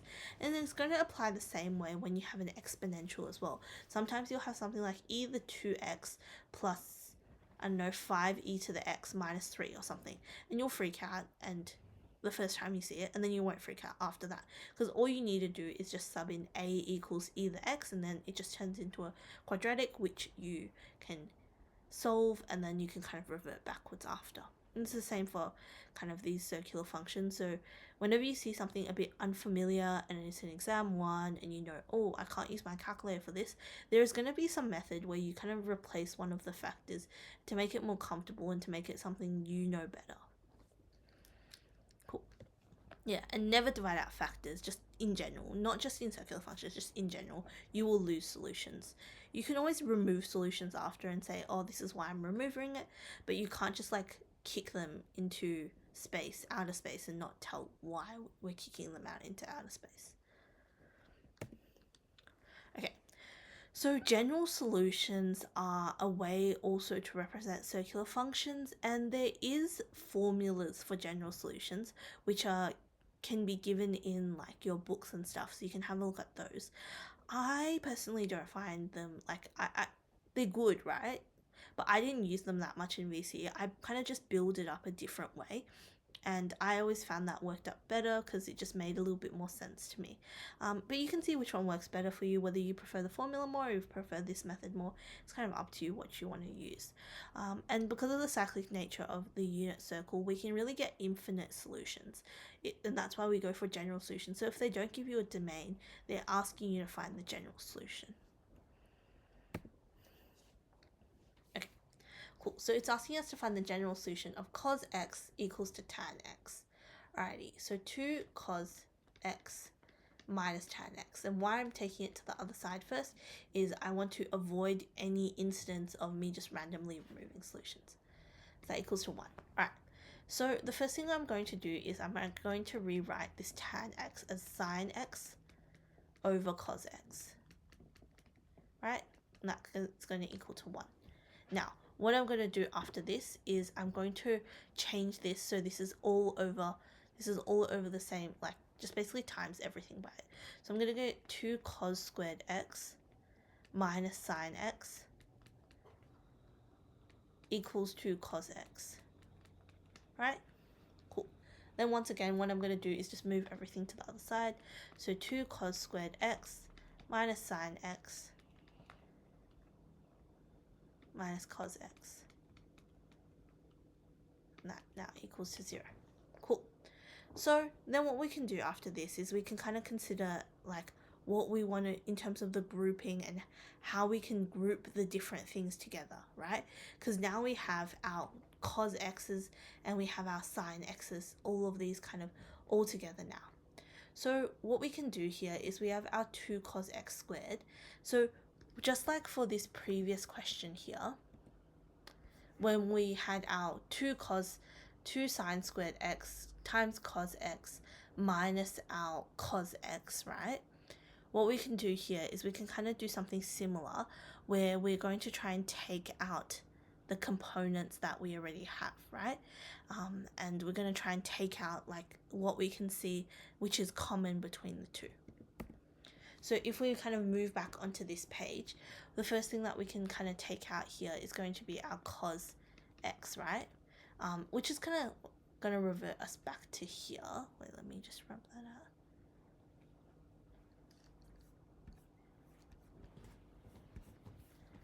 Write that out.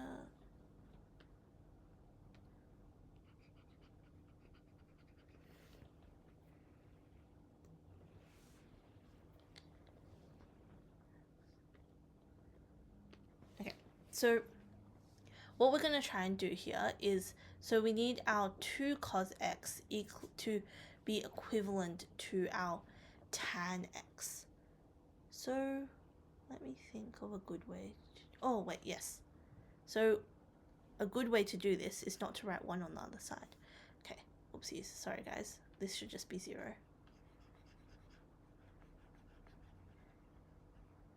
Because I cannot minus. Apologies for that.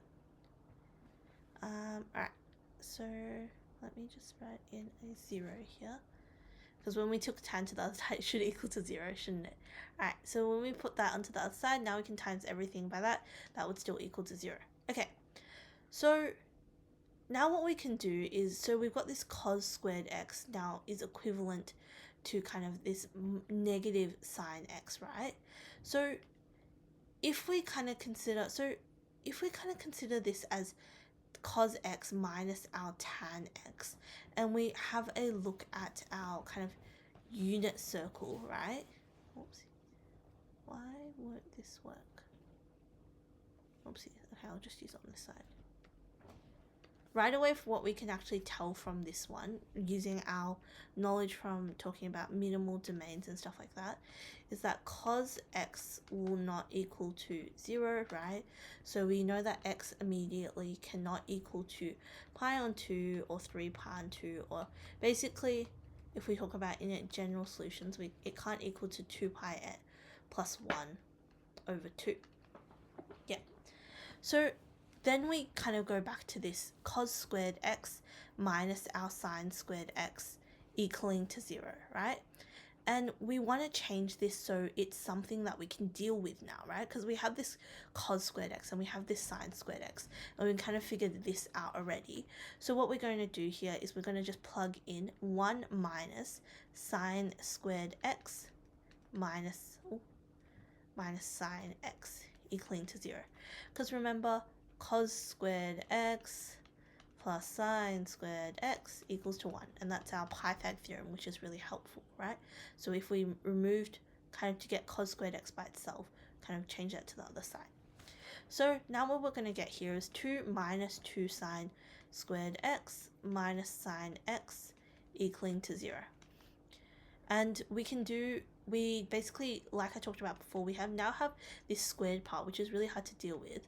So we're going to just change that to a, and instead now we're going to have 2 minus 2a squared minus a, and that equals to 0. Now we can kind of just do a bit of a quadratic type of thing.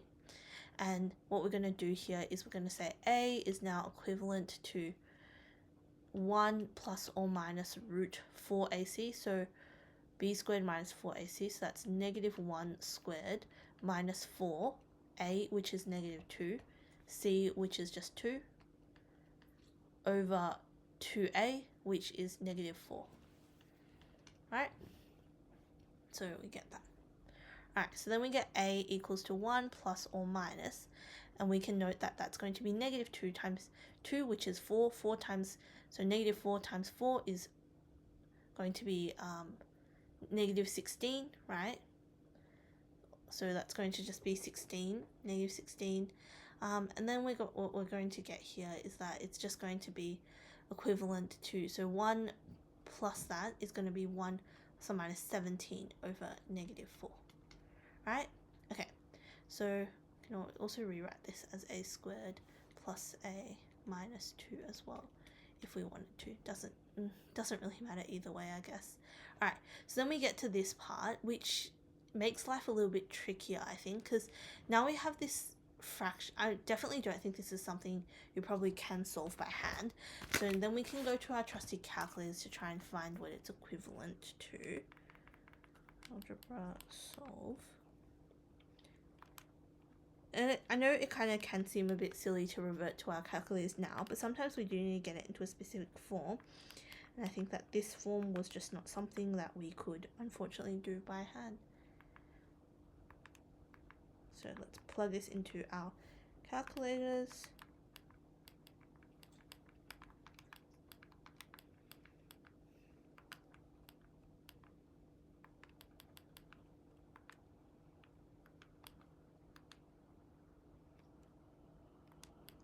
Just make sure it's on radians.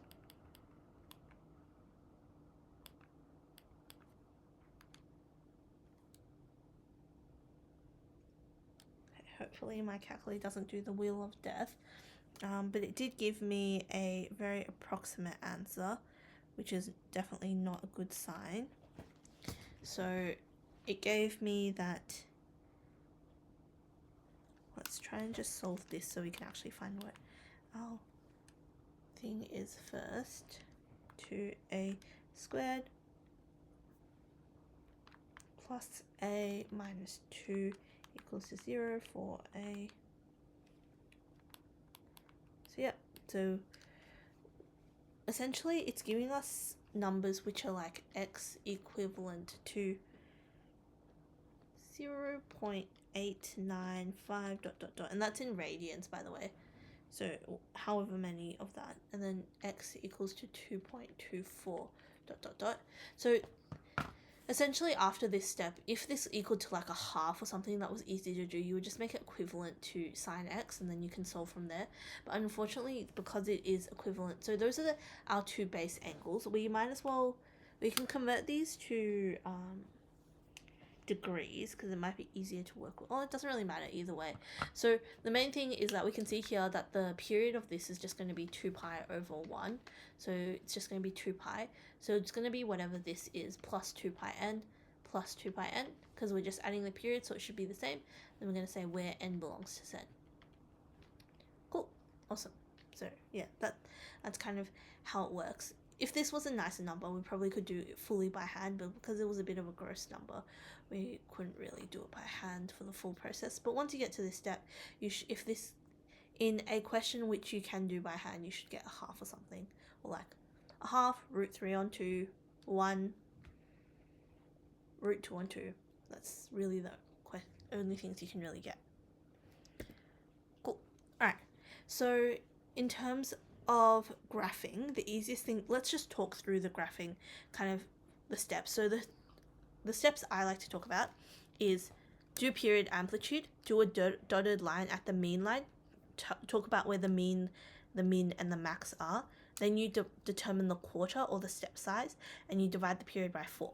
And what you do is you kind of dot those periods along. And then what you can do after that is find out where it starts. So when it is at its max or when it's at its min, and then just kind of dot those along from there. And then you just mark the important points from there. And then you just repeat until you get more periods. Cool. So let's put this into practice a little bit. So I'm going to start off with my amplitude. And my amplitude is 2 here. My period is 2 pi over 1. So that's just 2 pi. My max is going to be 2. My min is going to be negative 2. And my mean is just going to be 0. So that means that I don't need to find x-intercepts for that one. Hurrah. Okay. So then after this, I find what my step size is. And my step size is going to help me determine how often I move from my max, my mean, to my min. Okay. And that's how often I'll move. And that's going to be 2 pi over 4, or otherwise known as pi on 2. Then I'm going to choose where it starts. So x minus pi on 2, if we consider like the kind of just the normal graph of what a cos graph really looks like, a cos graph kind of looks something like this, where it kind of goes like weep, weep, and kind of goes like that, right? So this will be at pi, and this will be at 0, and this is kind of at pi on 2. Now we have this minus pi on 2, which means that it's actually shifted right pi on 2. So what's going to happen is now my top point is going to be here, and now my bottom point is going to be here, and this is going to be here, right? So now my maximum is going to be at pi on 2 instead. So what my starting point is going to be pi on 2, and I can see that's pi on 2, 2, right? So starting point. Right. And then you're basically ready to do. You could also find x-intercepts, but for this one's not strictly necessary. So let's make sure we label our axis appropriately. And if you're able to kind of label it appropriately, I really recommend you kind of choose your own spacing, because it does make your life a lot easier. 3 pi on 2, pi on 2. Cool. And I'm going to say 2, negative 2. Okay, so I know I'm going to start here. And then what I'm going to do is move my step size, so that's pi on 2. And when I do that, I'm going to move to the mean line, either side. Right? Okay, so I've hit the edges of my domain on the 0, so I don't need to go back further. Now I just need to go forward. So I've hit pi, right? Now I'm going to move forward another pi on 2, and now I'm going to go from my mean to my min. Okay, cool. Now what I'm going to do is now move another pi on 2, and now I'm going to go back again to my mean. Alright, now then we just join the dots. And we are done. So that's pi on 2, 2. And 3 pi on 2, negative 2. Then we have 0, 0, pi 0, 2 pi 0. Okay, so generally in a circular function graph, what you have to label are the min, the max points, and the x-intercepts. If your mean points don't hit the x-intercept line, I'll just not label it, because you already label so much stuff, it just makes everything a bit messy. So I would just not label those. But for this one, because it hit the x-intercepts, we have to label them. Okay, amazing. Alright, let's talk about differentiation. So these are your common kind of differentiation functions. So you have polynomials, we have exponentials, we have circular functions, and we have logs. So all the stuff we've talked about so far. Importantly, lots of the formulas are in your bad notes, so that really saves you in exam 1 and kind of gives you a reminder of what to do. So these are all the formulas that you can kind of actually use. I think the important thing to kind of point out is you can do this without Like this one's really helpful. This is kind of like a chain rule but already done for you, so that's really helpful to know. And this one also is a bit tricky because it actually turns into a kind of like not a polynomial, but I guess it turns into a polynomial like thing, right? And these ones, the important thing to remember is this turns into sec, which is 1 over or a over cos or whatever, 1 over cos squared. And this is negative while this is positive. Alright, so there's a couple of rules that we'll just chat about before we actually try to differentiate a function. So the first one is the product rule. Like the name suggests, it's used for products, so when a function is times by another function. How I like to describe it is I diff one, leave the other, diff the other, leave the one. Okay, and that's how I remember it in my brain. So what I do is essentially, if you want to set it out really nicely, what you can actually do is you can name these u and v and use the like Leibniz type notation. So you have u equals to x squared, v equals to x plus 3, and that way you can say du dx equals to 2x, and then dv dx equals to 1. And then you can kind of just put it, so if I diff one, leave the other, so x squared, and then diff the other, leave the 1, and then put times those together.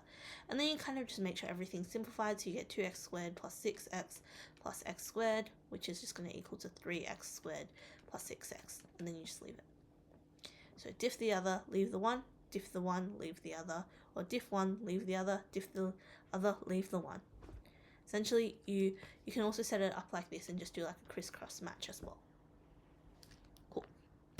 Alright, chain rule, it's used for our composite function, so our f of g of x. So it won't be written as a composite function, it will just say what it is, so g of x equals to blah. But you'll note that two different functions are combined together in it. So what you need to do is just diff the inside, keep the outside. So diff the inside, diff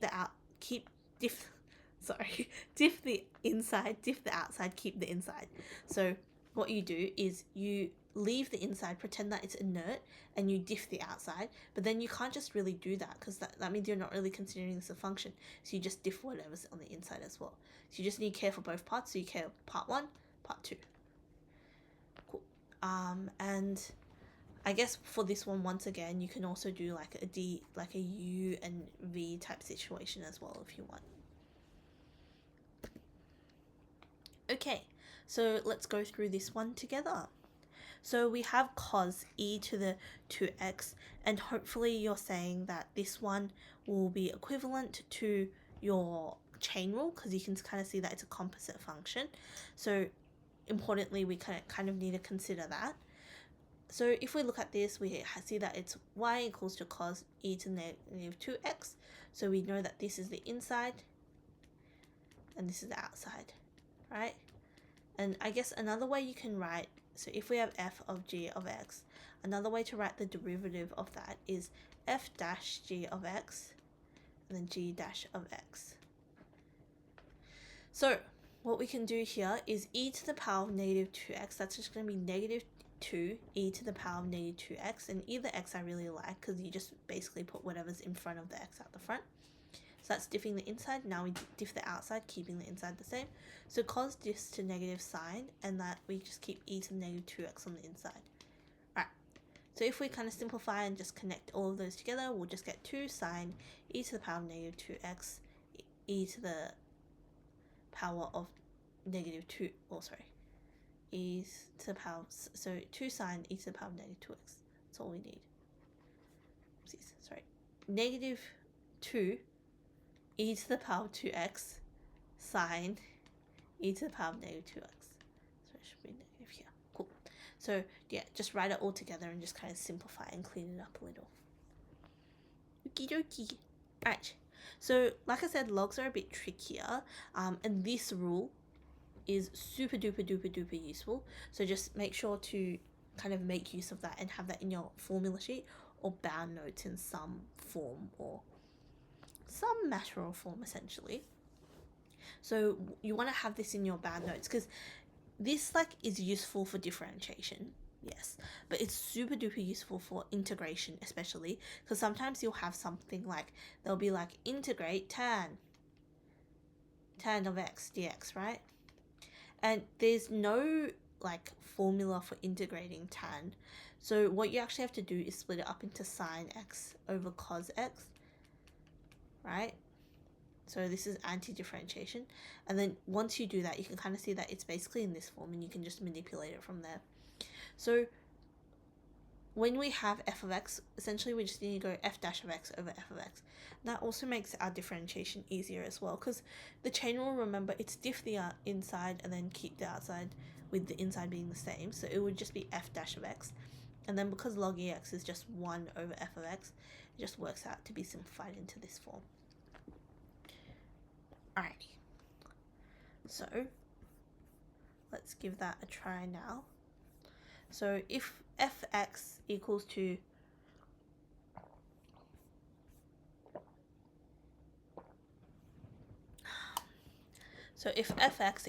log ex cubed, find f dash x. So what that's going to equal to here is, we know that this inside is our hx, or our fx from before.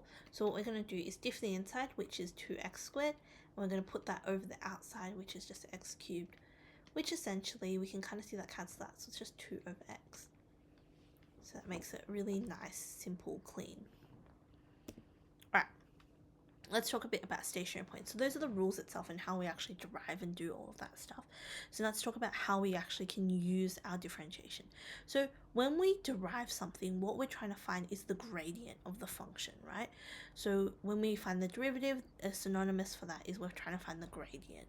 So that kind of enables us to find stationary points, and the word stationary points kind of gives away what type of points there are. They're literally when they have zero gradient, so it's not moving, so that's when there's a zero gradient. So what we're going to do therefore is try and find when f dash of x or dy dx equals to 0, and we can solve for the x coordinate using that. There's 3 points at which we can kind of get a stationary point, and these are turning points, so local mins and local maxes, and stationary points of inflection. So those are the 3 points that we can actually get a stationary point at. No other point on the graph will really be a stationary point. So once we solve for stationary points, so once we solve f dash of x equaling to 0 or dy dx equaling to 0, we can then determine their nature. So there's kind of 2 ways to do this. We can either sketch the graph, which can be easy for some and can be more difficult for others, right? Because like for a cubic or something, we kind of know the general shape of it, so it's okay to graph. But for something which is a bit more funky, it's probably a bit gross to do. And in fact, you are probably finding the turning points and stuff to actually help you know what the shape of the graph looks like. So you can use something called like a gradient table if that doesn't work. Which is finding the gradient immediately before and after. We'll do both methods kind of here to talk about how it works and how we can use it together. So it wants us to find the stationary points of 2x cubed minus 3x squared minus 36x. And so the first thing is we want to find what f dash x is. So even if you don't really know what's really going on, but you get the vibe that you'll have to do something with differentiation, just derive. You'll get at least 1 mark, because you've at least done the first step. So if we try and find what f dash of x here is, or more appropriately dy dx here, because everything's in terms of just y, it will just be 6x squared, so we took down the power, reduced the power by 1, minus 6x, so take down the power, reduced power by 1, and then minus 36. Now, we're now going to try and find the stationary point, so that means that dy dx equals to 0. So we'll have 0 equals to 6x squared minus 6x minus 36. So what we're going to do is now we can just divide everything by 6, so we don't need as big numbers. So it'll just be x squared minus x minus 6. Cool. Now we can kind of factorize them into 2 brackets. So that's going to be x minus 3, x plus 2, right? So therefore we'll have x equals to 3 or x equals to negative 2. Alright, so now we need to determine the nature of these things. So we can kind of just have a go at determining the nature. So there's, like I said, there's 2 ways. There's really actually 3 ways. There's also something called the double derivative as well, which I guess the use of it's not encouraged in methods, and I wouldn't really use it in your SACs, but it should be fine to use it in your VCA exams. So just keep that in mind as a method as well. And it's essentially when you just find the second derivative and then you sub it in. We can just have a brief chat about that as well. But essentially what we can do here is we'll just kind of set it up. So we can just graph it actually instead. So we'll know that this graph approximately, I'll probably need to find the turning points and everything then. Okay, that's right. Let's try and find the points, like all of the turning points and stuff. So not the turning points, the x-intercepts. So if we subbed in 2 there, we would have gotten 16 minus 12. So that's negative 28. So that's not quite right. Oh, no, that's too big. Okay. What about 1? So that's 2 minus, no, that's definitely too big. What about negative 2? So that's going to give us negative 8 minus, no, that's too small. So then 3. So what I'm just doing is just the factor theorem for the polynomials. 3, so that's going to be 27. Negative 54. Negative 54 minus 27. Oh, no. Negative 54 minus 27. So negative 61. Negative 81. And then that times by 3 would be 18. 108. Okay. If we had, if we were allowed to graph this on our calculator, just so we can make sure to get through all of the content, 2x cubed minus 3x squared minus 36x. Okay, so I guess one of the points would just be 0, right? It's a good point to take out. So it's points pass through 0, and then we have 2x squared minus 3x minus 36. And then we can do like quadratic formula on that. But we kind of know that the general shape is going to look like this, right? Because it's a positive cubic, so it's going to look something like this. And therefore we can tell that this is going to be the max and this is going to be the min immediately. So we're pretty happy. Like that's one of the ways you can do it. Another way you can do it is via the gradient table. So what you do is you just put in the points. And so I'll have negative 2 here and I'll have 3 here. And I like to sandwich this, so I have to find one less point. Just makes life easier. So this is x, this is f of x, and this is what the lines look like. So at negative 2, we should get 0, right? Because if we get negative 2, that's going to just equal to 24, you know, and it should give us like the number that we need, right? Because we should get, so negative 24 plus 12 and then minus 36, so we'll get 0 here, 0 here. We can do 0 in the middle here, and then do negative 3, and then I would just do 4 here. Just two like simple numbers is better. So if we sub in 0 here, we'll get negative 36, which is smaller than 0, so it's going to go down. So we'll have 0, so these are flat lines. And then we'll have negative 3, so negative 3, so that's going to be 9 times 6, so that's 54, plus 18, so that's going to be 54, 64, and then 72, so 72, then minus 36, that's going to be positive 36, now that's going to be up.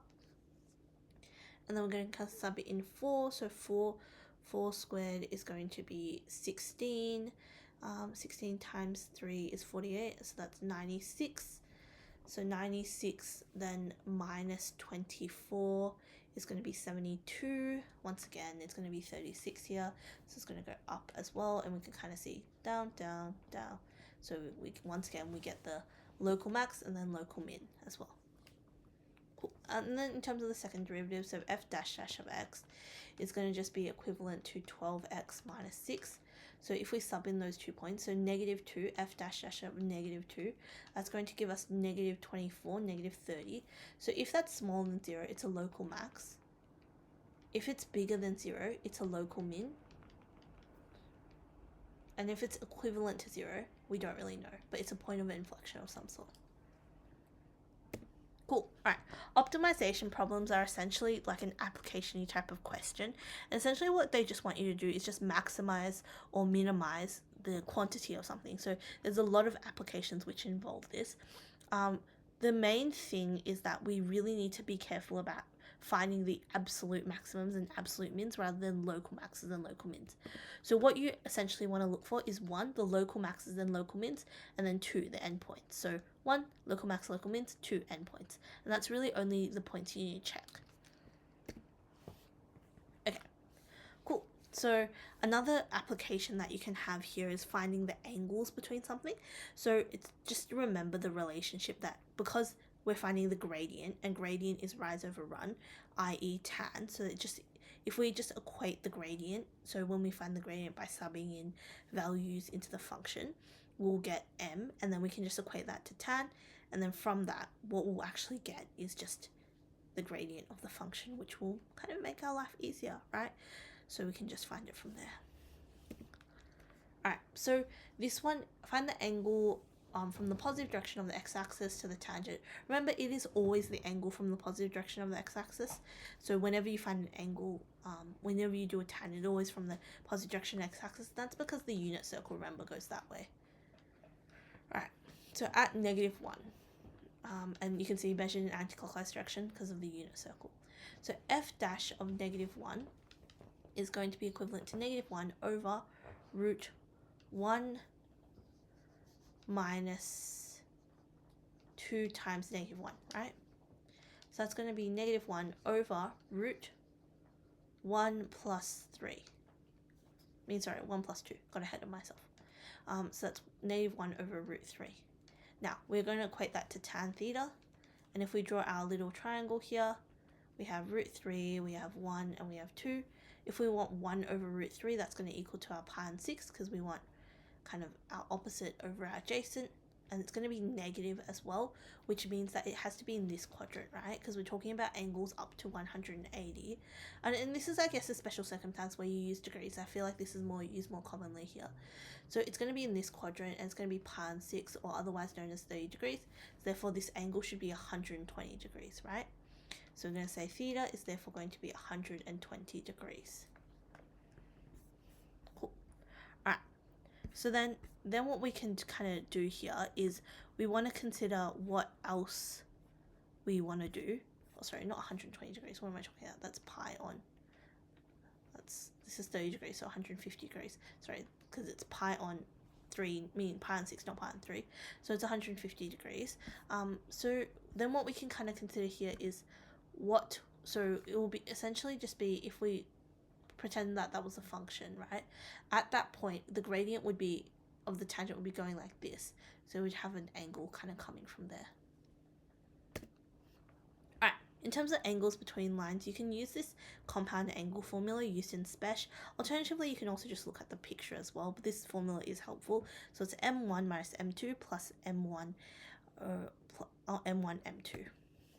Cool. So if we try and find the acute angle between these two lines, so we'll have 1/3, which kind of passes through here, right? And then we'll have 2x -1. So, no, sorry, that should be going up.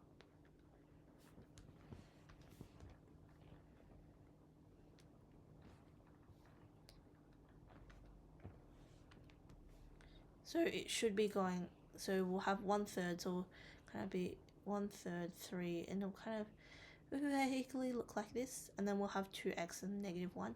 We'll have something looking more like this. Well, that's probably not very to scale, but so they're essentially asking us to find the angle here, right? And we know we can find the angle here and the angle here. So if we look at this, we can either find these angles separately and then kind of use that, or we can use the formula from before. So if we use the formula from before, so tan theta would equal to so it was equivalent to m1 minus m2. So it kind of doesn't, I would say it like it doesn't really matter which one you consider M1 and M2 because eventually you are going to end up with the same angle. But I guess you can kind of tell. So if you end up with an obtuse angle here, you kind of just do have to use logic to which angle you really pick. So I would say we have to try and keep it positive, especially if we're trying to find, so it tells you it finds the acute angle. So like you can kind of use your logic here. I'm going to go with 2 minus 1/3 just because I think that's going to give me my positive result. So then it's 1 minus my M1 times my M2. So that's going to just be, 1 plus my M1 plus my M2.